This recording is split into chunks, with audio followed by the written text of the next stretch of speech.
In a data set of 5 observations, 5 observation का data set है, the mean is given as 12, mean 12 है, mean of the square of this observation is 160। अच्छा, square observation के square का mean 160 है, तो आपसे पूछा है find the standard deviation of this observation, इन ऑब्जर्वेशन का स्टैंडर्ड डेविएशन क्या है। एक बात बताएं मेरे भाई, स्टैंडर्ड डेविएशन कैसे निकालते हैं बताओ जल्दी से। अगर आपको स्क्वायर का सम दिया है तो ये फॉर्मूला है सिग्मा एक्स स्क्वायर बटे एन माइनस एक्स बार का होल स्क्वायर। किसी भी सवाल में अगर आपको स्टैंडर्ड डेविएशन निकालना है मेरे भाई, तो वहां अगर स्क्वायर का सम दिया हुआ है तो एक कॉन्सेप्ट लगा लीजिए, जैसे यहां पर 5 ऑब्जर्वेशन है, यानी कि एन की वैल्यू है 5, ठीक है, मीन बार है, तो ये जो एक्स बार है मेरे प्यारे दोस्तों, ये क्या होता है, मीन, ये मीन है मेरे भाई, ठीक है, बार है। अब यहां पे सिग्मा एक्स स्क्वायर क्या है, सिग्मा एक्स स्क्वायर है मेरे प्यारे भाई, यहां पर सिग्मा एक्स स्क्वायर है प्यारे दोस्तों, सभी ऑब्जर्वेशन के स्क्वायर का सम।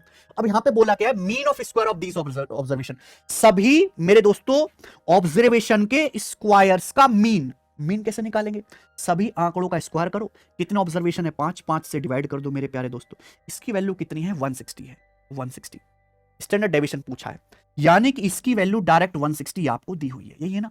ये क्या वैल्यू है मेरे प्यार भी, सभी ऑब्जर्वेशन के स्क्वायर्स का सम n से डिवाइड करेंगे बटे n, यानी कि एवरेज, सभी ऑब्जर्वेशन के स्क्वायर का एवरेज आ गया, इसकी वैल्यू डायरेक्ट 160 दी है।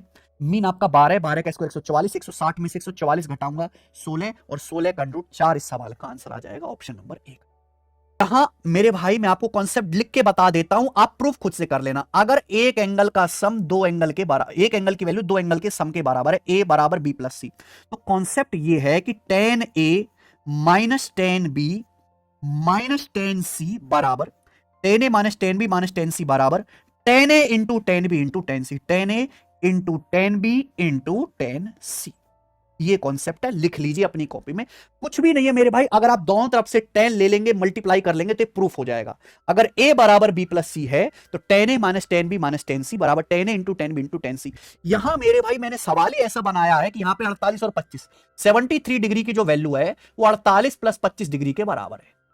यहां पे 48 प्लस 25 73 है, तो tan into tan b into tan c क्या आएगा, tan 73 degree minus tan 25 degree minus tan 48 degree, answer है ऑप्शन नंबर सी। आगे आ जाएंगे, सवाल नंबर है स्टूडेंट आपके सामने 24।